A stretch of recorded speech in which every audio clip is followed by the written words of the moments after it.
Okay, so I got this fukien tea yesterday at Lowe's for half off. That's what the red line means. So $8.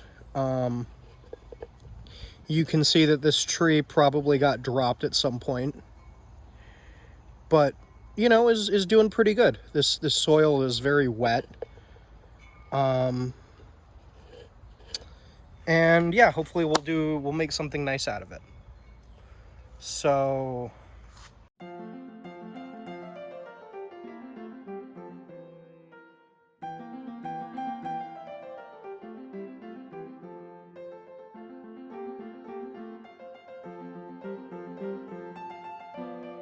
hi, I'm Alex, and this is Cartilage Head. This is a fukien tea tree, Carmona retusa, or Carmona microphylla if you're freaky. It was in the clearance rack at one of my local Lowe's stores. Now, these normally cost roughly $17, and this one was on sale for half that price at $8.50. Probably because somebody dropped it.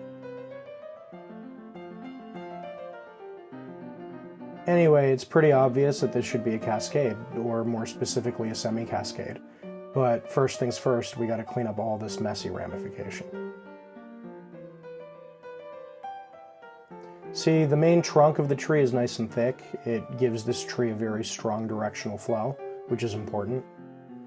But the branches at the end here, they're all wrong. The tree is bushy, the branches crisscross in all directions, overlapping, they rub up against each other, and they terminate in these really ugly nodules, these, witches' brooms. It's a complete mess.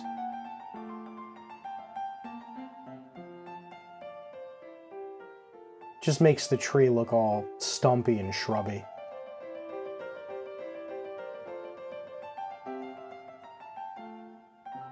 Anyway, you'll see the immediate improvement as soon as I get this chunk out.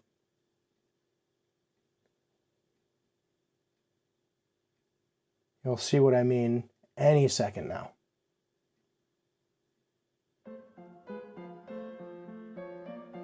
Any second now.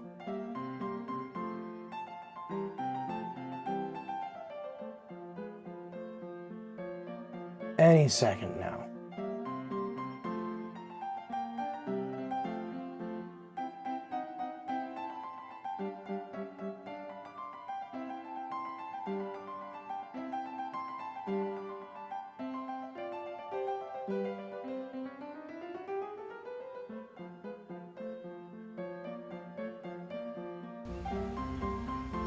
And there it is. Riveting. So we got something that, I don't know. Wow, that framing is excellent. I'm definitely showing that to somebody. Who knows?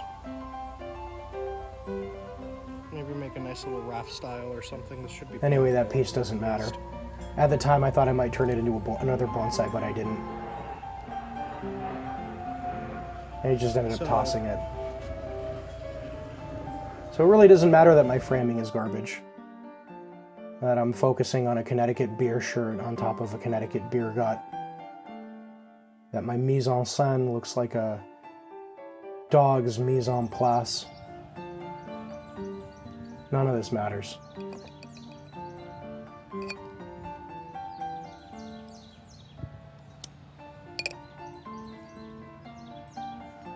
Anyway, I'm just cleaning up the tree some more. Taking some more of the wonky branches that detract from the overall illusion. See, bonsai relies on scale more than, anything else if you think about it. You want to be mindful of scale and directionality, and one of these begets the other. Trees generally grow in one direction, and the more you emphasize that directionality, the bigger the tree ends up looking.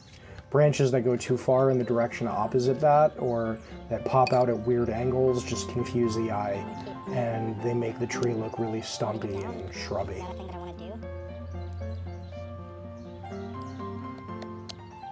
So right here, I'm just trying to blend that big cut in with one of the branches. But I can't get too close to it because fukien tea are notoriously fickle, and I don't want to risk any dieback. So you'll see that there's a little nub there that I leave.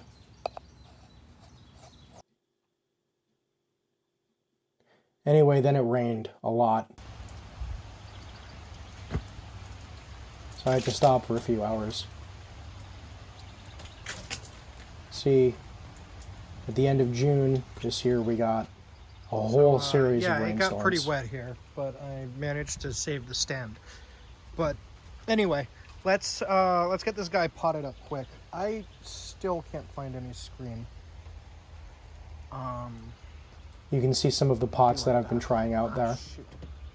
Do not want these to get this wet. All of them were pretty inexpensive, roughly $4 a piece, except for the ones that were like 10.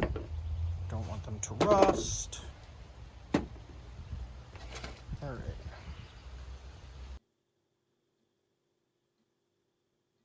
Okay, and then it rained some more. It rained a bit. So anyway, partway through a break in the rain, I chose a pot and then quickly got the tree potted up. Didn't film any of that though. That's the pot I chose.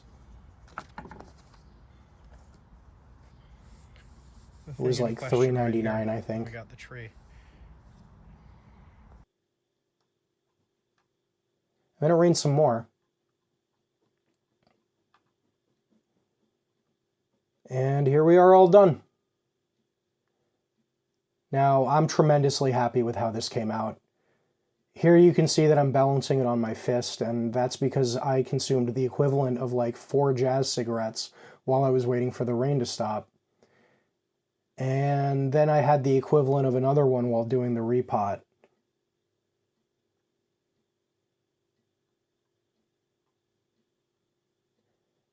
Anyway, I kind of potted it backwards by mistake. By which I mean that one side is nice and clean and the other side is kind of melty and wonky, which you'll see in a second. But that's okay, because I'm not going to undo it. It just adds to the charm of the tree. See, there's this big gash on the part that should probably be the front, right? The more open side. And that's going to take a while to heal up. So, you know, I can just pick and choose. Anyway, in bonsai, we kind of like wonky pots, you know, it adds to just the nature and the character of the whole thing.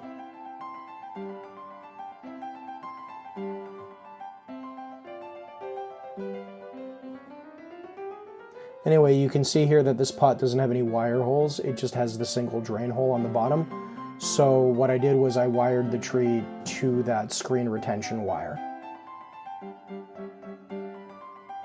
It's fine, it's not a problem. See, you can see it right there. It'll do.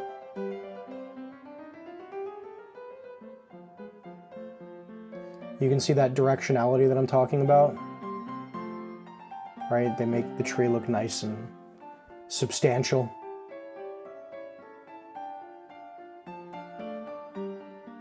And there it is.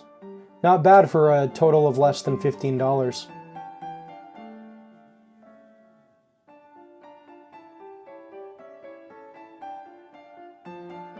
And you can see some of the pots that I rejected, but tried out. And here I am looking at the cuttings that I took. Talking up some big plans for those cuttings past Alex. Writing some big checks that you're definitely not going to cash. Spoiler from the future, all of those cuttings died like a week later. Because we had a whole mess of heat waves after the rainstorms. And then we had some more rainstorms, and then we had some more heat waves. This has been a shitty summer. Thanks, climate change. Anyway, yeah, some of these might have made cool little trees. Maybe, maybe not. Ah well.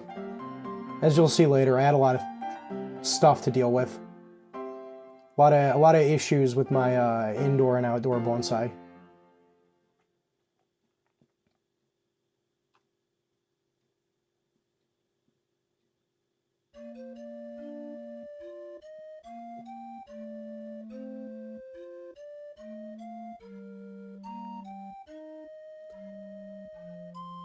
I shot some of this B-roll later that day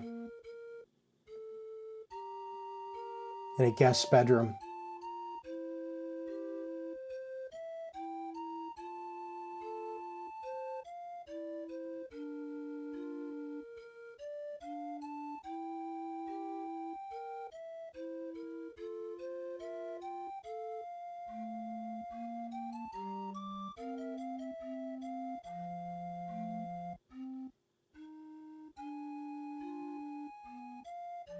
Looking good.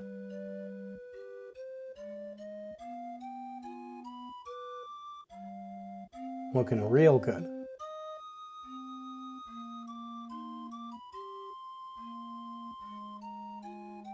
How are we doing 3 months later?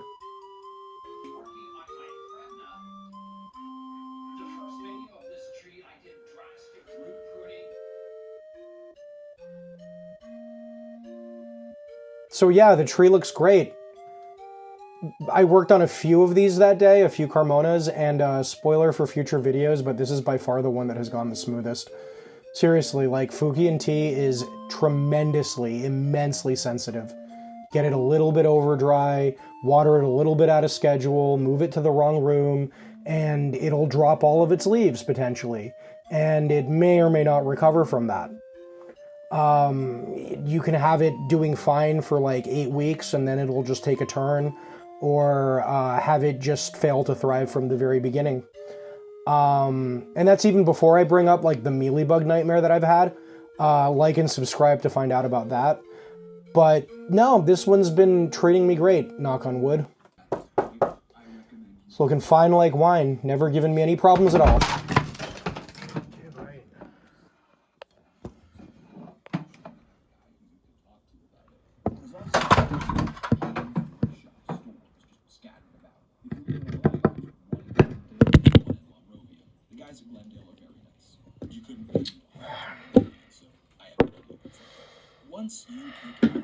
And then I drop the light on it. Plant's fine. So begins the real process. The arts and crafts from. No, really, the plant is fine. Nothing wrong with it at all. It took it like a champ. A+. What a trooper.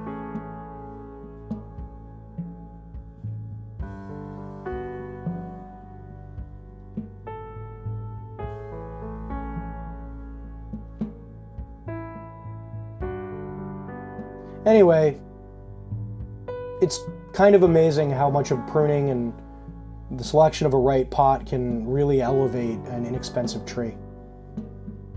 It doesn't have to even be a bonsai. It doesn't have to start out that way. It doesn't have to be a Bonsai or a big box store bonsai, but you know, those are nice because somebody's done some work on them already. But you know, you can do this with a lot of garden shrubs, or with like an old ficus or something like that. Really, don't be afraid of finding cheap trees in your area.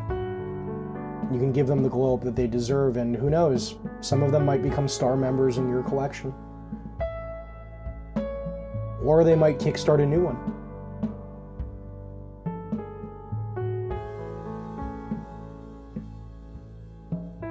I'm excited to see what other trees I can find and what we can do with them.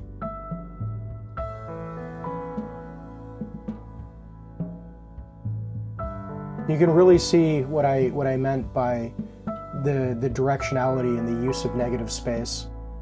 How it, you know, creates that illusion of like substantialness to the tree.